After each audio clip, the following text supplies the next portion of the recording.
Okay, the number one mistake that I see people make during the course of a divorce, absolutely hands down, is using the kids as pawns in the process to punish the other person.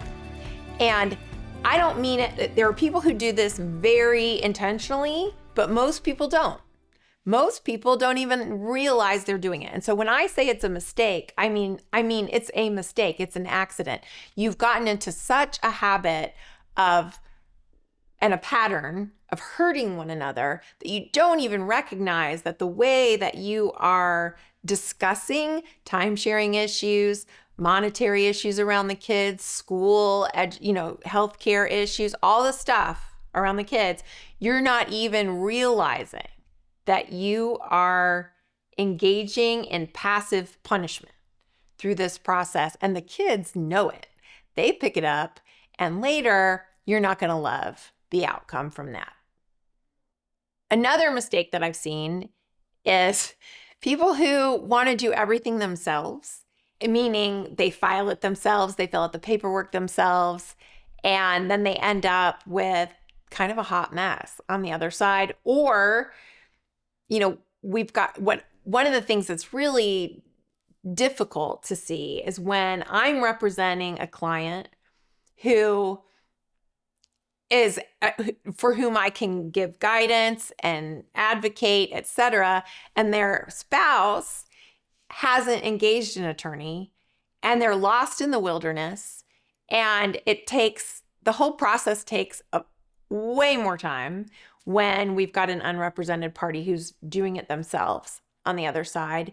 And the mistakes that they make often are things that the court notices too. So, for example, when we get to a final hearing or trial in a case like that, where the other party hasn't been represented and they don't know the rules of evidence and they don't know the family law rules and they haven't complied with the trial order, they get to that final hearing and they don't get anything they want because the judge has had quite enough of you, person who does not know the rules and then insists on going to trial. So just know that it'll also take about a year and a half instead of a much shorter time if one of you is not represented and one of you is, simply because you're going to stumble and mumble your way through it and the judge isn't going to love it either. So, think that through.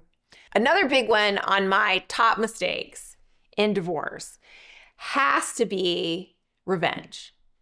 And I don't mean like you're sabotaging one another intentionally, you're seeking revenge. I mean, you're going about the process like, I want to get what I deserve. I have put up with so much for so long. I'm gonna get him back. I'm gonna get her back. She shouldn't have cheated on me. He shouldn't have taken all our money. Da da da da da. Just those are things that already happened. The fact of the matter is, if you are already in this place where you've hurt one another, where you've traumatized one another, you're not going to be able to get that revenge. This certainly isn't the proceeding to do it, because the court notices that, the lawyers notice it, and a good lawyer is not going to let you do it. This mistake is crazy because I just don't know how you think you're going to do it. And that is trying to hide your money and your stuff. Like, why would you even try to do that? Because last time I checked, there's this thing called data, and it lives on in every form, and we can all find it.